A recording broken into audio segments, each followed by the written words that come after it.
అందరికీ హాయ్ అండి. 15,000 పింఛను ఎవరికి వస్తుంది, ఎవరు అర్హులు, ఎవరు అనర్హులు అని మనం ఈరోజు ఈ యొక్క వీడియోలో మాట్లాడుకుందాం. దీన్ని డిఎంహెచ్ఓ పింఛన్ అని కూడా అంటారు. ఇంకా మన వీడియోస్ ని చూస్తూ ఛానల్ ను సబ్స్క్రైబ్ చేసుకోలేదో ఖచ్చితంగా సబ్స్క్రైబ్ చేసుకోవాల్సిందిగా కోరుకుంటున్నాను. డిఎంహెచ్ఓ పింఛన్ 15,000 ఎవరికి వస్తుందంటే, ఎవరైతే పక్షవాతం వచ్చి మంచానికి పరిమితమై ఉంటారో, అలాగే వీల్ చైర్ కి పరిమితమై ఉంటారో వాళ్ళకి సదరం సర్టిఫికేట్ లో 85% ఉంటేనే వీళ్ళకి 15,000 పింఛన్ అనేది వర్తిస్తుంది అనమాట. ఈ డిఎంహెచ్ఓ పింఛన్స్ తీసుకునే వారిలో పలువురు అనర్హులుగా ఉన్నారని సీఎం గారు తెలిపారు. అర్హులకే పథకాలు పింఛన్లు ఇవ్వాలనే రాష్ట్ర ప్రభుత్వం ఒక ఉద్దేశం అన్నమాట. ఈ సమయంలో అనర్హులకు పింఛన్ ఇవ్వడం సరికాదని మన ముఖ్యమంత్రి గారు తెలిపారు. ఈ సదరం సర్టిఫికేట్ లో 80% ఉండి, మెడికల్ బోర్డు సర్టిఫికేట్ ఉండి, పింఛన్ కి అర్హులుగా ఉండి పింఛన్ అనేది లబ్ధికి పొందకపోవడం జరుగుతుందన్నమాట.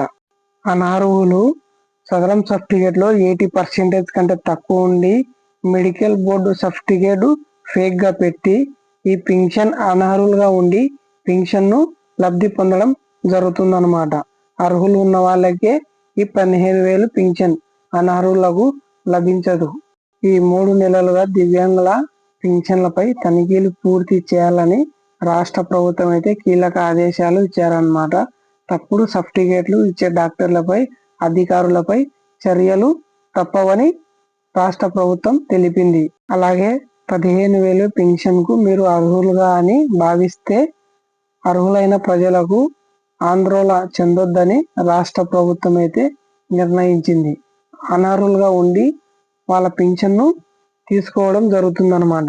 అటువంటి పింఛన్లకు రాష్ట్ర ప్రభుత్వం అధికారులు రద్దు చేయడం జరుగుతుంది. డిఎంహెచ్ఓ 15,000 పింఛన్స్ కి కావాల్సిన డాక్యుమెంట్స్ ఇవి. మొదటిది వచ్చేసి సదరం సర్టిఫికేట్ ఉండాలి. రెండోది వచ్చేసి మెడికల్ బోర్డు సర్టిఫికేట్ ఉండాలి.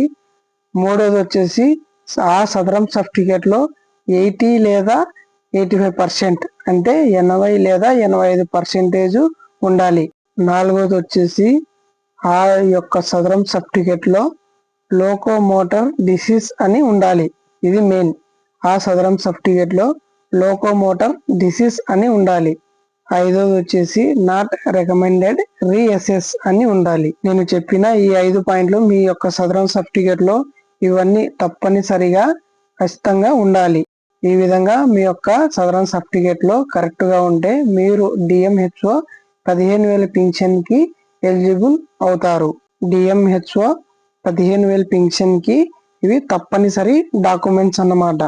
డిఎంహెచ్ఓ 15,000 పింఛన్ కి ఎవరు ఎలిజిబుల్ అంటే, ఎవరైనా పక్షవాతం వచ్చి మంచానికి పరిమితమైతే, అలాగే వీల్ చైర్ కి పరిమితమైతే ఈ డిఎంహెచ్ఓ పింఛన్ కి అర్హులు అన్నమాట. ఈ సదరం సర్టిఫికేట్ అలాగే మెడికల్ బోర్డు సర్టిఫికేట్ ఎక్కడ ఇస్తారంటే మీ యొక్క జిల్లా ప్రభుత్వ ఆసుపత్రిలో ఇస్తారన్నమాట. మీరు ఈ సర్టిఫికేట్ కు ఎలిజిబుల్ అంటే మీరు ఈ సర్టిఫికేట్ కు అర్హులు అంటేనే ఈ సర్టిఫికేట్ మీకు ఇవ్వడం జరుగుతుందన్నమాట. రాష్ట్రంలో పలు జిల్లాల్లో ఇవి మెడికల్ క్యాంప్స్ నిర్వహించి ఆ యొక్క క్యాంప్ లో ఈ సదరం సర్టిఫికేట్లు ప్రజలకు ఇవ్వడం జరుగుతుంది.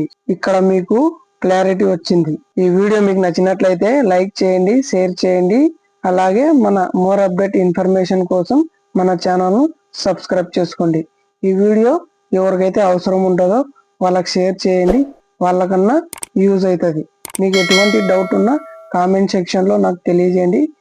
నేను రిప్లై ఇస్తా. Thanks for watching.